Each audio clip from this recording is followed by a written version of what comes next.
ay napakaganda dahil ito po ay broad spectrum. Ibig sabihin po, napakaraming kaya niyang patayin. Kaya niya pong patayin yung grasses, sedges, at saka broadleaves. Meron po kasing mga herbicide na ang pinapatay lang ay grasses. Meron din naman na broadleaves lang at meron din pong sedges. So ito pong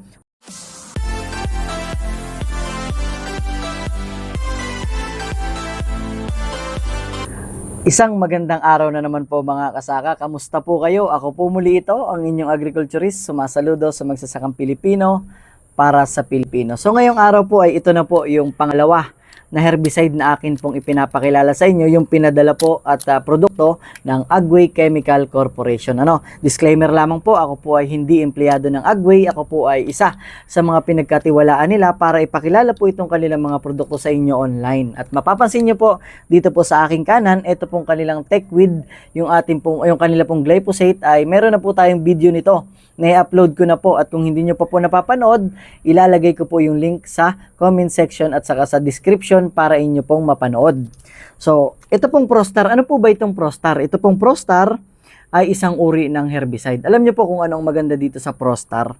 Ito po ay pwede sa palay at pwede rin po sa sibuyas. So, nakakita na po ba kayo ng ganun mga kasaka or nakagamit na kayo ng ganong herbicide? Ito po ay pre-emergent herbicide. Ibig sabihin po ang pinapatay po nito, ang pinipigilan nitong tumubo ay yung mga buto sa atin pong palayan at sa atin pong mga sibuyasan. At take note po mga kasaka, hindi lang sa pulang sibuyas, pwede rin po ito sa puting sibuyas. So, paano po ba gamitin ito pong Prostar? So, kung tayo po ay transplanted rice, meron po tayong 4 na araw bago tayo mag-transplant, pwede po natin siyang i-spray bago mag-transplant. At kung tayo po ay nakapag-transplant na kaagad bago nyo napanood itong video ito, pwede pa rin po tayo mag-spray nito. Pagkatapos po natin mag-transplant, i-spray po natin itong Prostar. At para po sa dosage, ito po, ang kailangan po natin sa 1 hektarya para sa palayan ay 1 liter hanggang 1.5 liter. Ang takal po nito, kung ang ginagamit natin ay 16 liters, mangangailangan po tayo ng 100 ml lamang. So, paano naman po kung para sa sibuyas? Kung tayo po naman ay nagtatanim ng sibuyas, ay pwede natin itong i-apply din bago tayo mag-transplant ng sibuyas or pagkatapos natin mag-transplant kinabukasan, mag-apply na po tayo. At pag tayo po mag-a-apply sa sibuyas or sa palay man, ang pinakamaganda po ay mamasa-masa po lagi ang lupa para mas epektibo po ang herbicide. At bukod po dyan, ito pong Prostar ay napakaganda dahil ito po ay broad spectrum. Ibig sabihin po, napakaraming kaya niyang patayin.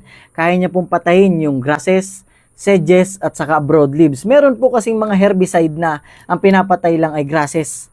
Meron din naman na broadleaves lang at meron din pong sedges. So ito pong Prostar ng Agway, ito po ay all-in-one na.